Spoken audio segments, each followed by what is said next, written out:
When the world ended, medicine disappeared with it. What once saved lives no longer exists. The infrastructure of modern healthcare wasn't just buildings and equipment. It was a global network of knowledge. When that network went dark, we were returned to a time when a simple infection could be a death sentence. A single gunshot wound, once a survivable trauma in a sterile operating room, is now a life-threatening event played out in dust and desperation. This is a lesson in survival for a world where knowledge must replace technology. The moment it happens is a storm of chaos. The sound, the impact is followed by a flood of adrenaline. Fear, panic, and confusion cloud the mind. Your instinct is to react, to flee, to shout. But instinct is a luxury you can no longer afford. The first and most important action is to fight that instinct. Force yourself to breathe in and out. Let the air anchor you to the present moment. Only then can you begin. Scan the environment. Is the threat gone? Only when you are safe can you help. Then you assess the injured. Where is the wound? How severe is it? Your calm is the first tool you have. It is the most critical. The immediate danger is not pain or the bullet itself. It is blood loss. The human body is a closed system, and it needs pressure to keep blood flowing to the brain, the heart, the organs. Every drop lost brings the system closer to failure. The goal is simple: stop the bleeding. Find the wound and apply direct, firm pressure. Use a clean cloth if you have one. If not, use any cloth, a shirt, a scarf, your hands. Push down and hold. Do not release the pressure to check the wound. Every second counts.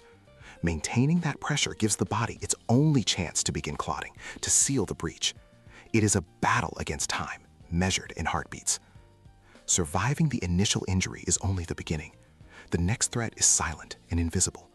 An open wound is an invitation to infection.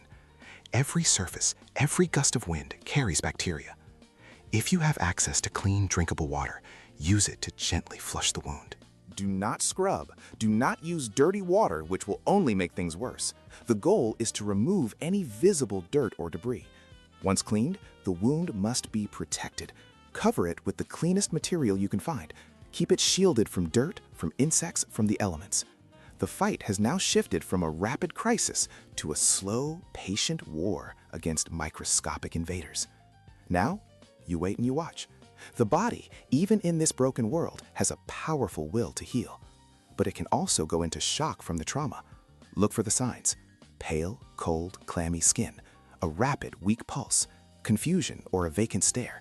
If these appear, you must keep the injured person warm, lying down and still. Offer sips of water if they are conscious. You are not a doctor. You are an observer. You watch their breathing. You watch the color of their skin. You watch for signs of a new fever, for redness spreading from the wound. These are the subtle signals of the body's ongoing battle. In a world without doctors, survival depends on calm decisions and shared knowledge. When everything else is gone, understanding what to do can save a life. When the world ended, medicine disappeared with it. What once saved lives no longer exists.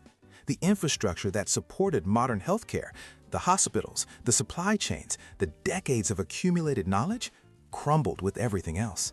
In this new world, an injury that was once a manageable crisis is now a life or death event. A single gunshot wound, once survivable with surgery and antibiotics, has reverted to its historical lethality. This is a lesson in survival for an age where technology has failed, and all that remains is what you know. The moment it happens is chaos. The sound, the impact, the sudden reality of the injury. The first response is primal: fear, panic, a wave of confusion that threatens to paralyze you. But in that critical moment, the single most important action is to fight that instinct. You must force yourself to breathe, in and out. Your mind will clear, just enough. Scan your environment, assess the immediate danger.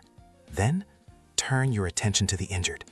Your composure is the first tool you have. It is the only thing that makes every subsequent action possible. Staying calm is not just advice. It is the first step in saving a life. The most immediate threat is not the wound itself, but what comes out of it. Blood loss is the race against time you are now running. The human body holds a finite amount, and once it is gone, there is no coming back. Identify the source of the bleeding. Take any clean cloth you can find, a piece of a shirt, a scarf, fold it into a pad and place it directly over the wound. Then apply pressure. Not gentle pressure, but firm, direct, and constant. Use both hands if you have to. Your goal is to manually close the severed vessels to give the blood a chance to clot.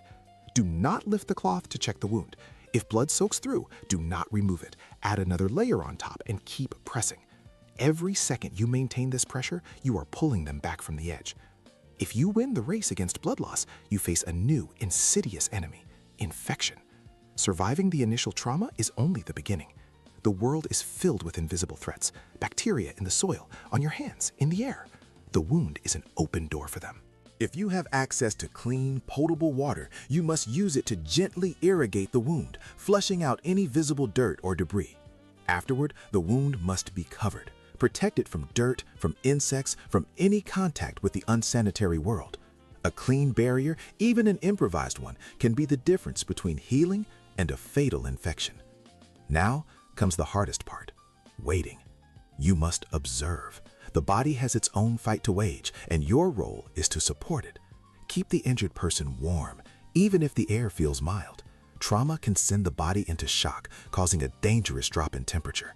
Keep them still, and if they are conscious and can swallow, give them small, steady sips of water. You are watching for the signs of the silent killer. Is the skin around the wound becoming increasingly red? Is it hot to the touch? Is there a foul smell or a discolored discharge? Does a fever begin to rise? This is the new reality of medicine: observation, basic support, and the hope that the body is strong enough to heal itself. In a world without doctors, survival depends on calm decisions and shared knowledge. When everything else is gone, understanding what to do can save a life.